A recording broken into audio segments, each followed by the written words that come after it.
आता बातमी भिवंडीच्या महापौर पदाच्या निवडणुकीची। उद्या महापौर पदाची निवडणूक आहे आणि काँग्रेसनं चंद्रपूरचा बदला भिवंडीत घेण्याची रणनीती आखली। भाजपमधूनच फुटलेल्या गटाला काँग्रेसनं पाठिंबा दिला। त्यामुळे काँग्रेसच्या प्रणित सेक्युलर फ्रंटचा आणि भाजपचे बंडखोर नारायण चौधरींचा मार्ग मोकळा झालाय। पाहूया। भिवंडीच्या महापौर पदाच्या निवडणुकीत मोठा ट्विस्ट आला। निवडणुकीआधी भाजपमध्येच 2 गट पडले आणि भाजपच्या दुसऱ्या गटाचे बंडखोर नारायण चौधरी यांच्या मदतीला काँग्रेस आली। काँग्रेसनं भाजपचे बंडखोर नारायण चौधरी यांना महापौर पदाच्या निवडणुकीत मतदान करण्यासाठी व्हीपही काढला।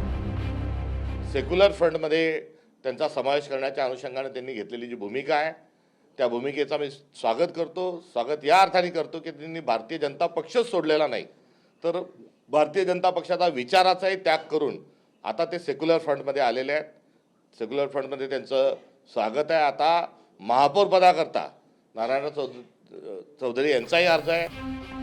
नारायण चौधरींसोबत 9 नगरसेवक आहेत। काँग्रेस आणि शरद पवारांच्या राष्ट्रवादीसोबत सेक्युलर फ्रंट तयार करून ते महापौर पदाच्या निवडणुकीत उभे आहेत। तर काँग्रेसला एकाच दगडात 2 पक्षी मारण्याची संधी दिसतेय, कारण भाजपलाही रोखता येईल आणि काँग्रेस फ्रंटचा महापौरही होईल।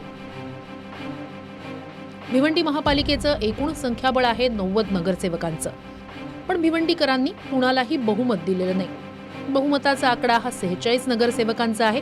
सर्वाधिक काँग्रेसचे 30 नगरसेवक आहेत, शरद पवारांच्या राष्ट्रवादीचे 12, भाजपचे 22, शिंदेंचे शिवसेनेचे 12, समाजवादी पार्टीचे 6, कोणार्क विकास आघाडीचे 4, भिवंडी विकास आघाडीचे 3 आणि 1 अपक्ष असं बलाबल आहे। आता भाजपच्या 22 नगरसेवकांमधून नारायण चौधरी यांचा 9 नगरसेवकांचा गट बाहेर पडला आणि नारायण चौधरी यांनी थेट काँग्रेस आणि पवारांच्या राष्ट्रवादी सोबत जाण्याचा निर्णय केला। त्यामुळे या सेक्युलर फ्रंटकडे 51 नगरसेवकांचं संख्याबळ आहे। विशेष म्हणजे नारायण चौधरी यांनाच आधी भाजपनं महापौर पदाची उमेदवारी घोषित केली, पण चौधरींच्या नावाच्या घोषणेमुळे भाजपमध्ये 2 गट झाले। त्यानंतर भाजपनं स्नेहा पाटील यांना उमेदवारी दिली। त्यातच शिंदेंच्या शिवसेनेकडूनही बाळाराम चौधरी आणि सुचिता रुपेश म्हात्रे यांनी महापौर पदाचे अर्ज दाखल केले। तर आपल्या फुटीचं खापर नारायण चौधरी यांनी शिंदेंच्या शिवसेनेवर फोडलंय। मदत न केल्याचा आरोप चौधरी यांनी केलाय।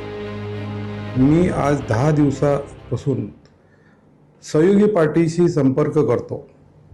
आमच्या काही मिटिंगी झाल्या, हा झालं, तरीसुद्धा त्यांनी मला काही मदत केली नाही।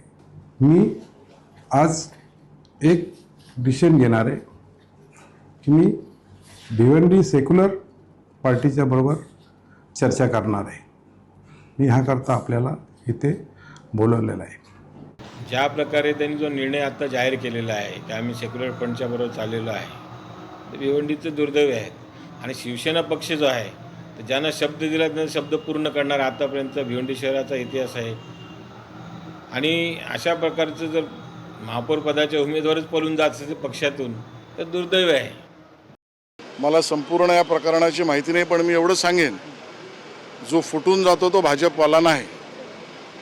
जो भाजपच्या विचारांशी प्रामाणिक आहे तोच स्वयंसेवक, तोच कार्यकर्ता। आणि म्हणून नेमका भिवंडीच्या प्रकरणातली मी माहिती घेईन, पण जो सर्वसाधारणतः आमच्या विचाराशी फारकत घेतो तो भाजपचा नाही, तो भाजप फुटीर म्हणता येणार नाही, तो आम्हाला सोडून बेदखल झालेला आहे असं मी म्हणेन। तर भिवंडीत काहीही होऊ शकतं असं वक्तव्य शिंदेचे खासदार नरेश म्हस्के यांनी करत धाकधूक वाढवण्याचा प्रयत्न केला।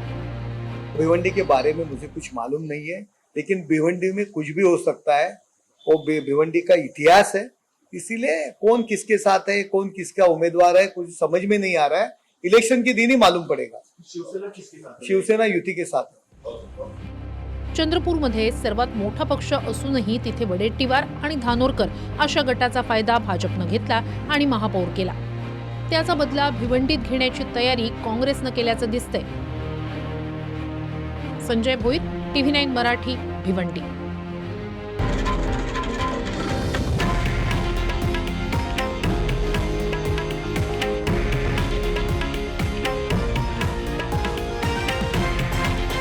हे आहे देशातील नंबर 1 न्यूज नेटवर्क आणि आपण पाहत आहात TV9 मराठी, एकमेव।